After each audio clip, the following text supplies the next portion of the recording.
খ্রিস্টানদের এক কাফেলা আসছিল আমাদের সাথে দেখা করার জন্য।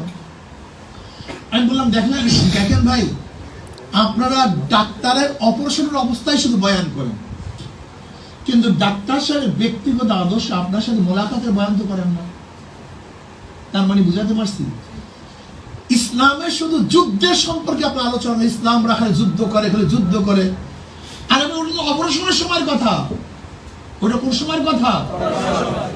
ওটা তো ওডির কথা, অপারেশনের সময়ের কথা। যখন যুদ্ধ থাকে না, তখন মুসলমানদের আদর্শ নিয়ে একদিন গবেষণা করেছেন? হ্যাঁ, যত পাশ্চাত্যবিদরা, এদের অবস্থাটা কি?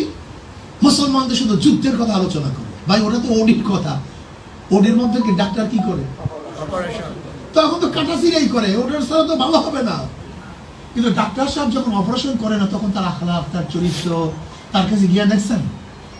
দেখেন আমাদের যুদ্ধকালীন এক অবস্থা, আর যুদ্ধের বাইরে আমাদের ভিন্ন অবস্থা। যুদ্ধকালীন অবস্থা আমাদের ভিন্ন, আমরা খুবই রাগী থাকি, খুবই গরম থাকি, আমাদের অবস্থা খুবই খারাপ।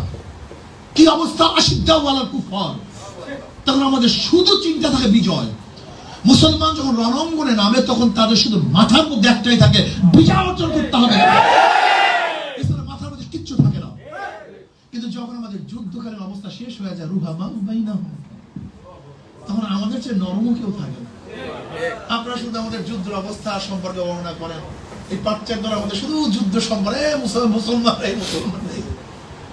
ভাই, যুদ্ধকালীন অবস্থা এক সময়, আর যখন যুদ্ধ থাকার নিরাপত্তার সময় ভিন্ন।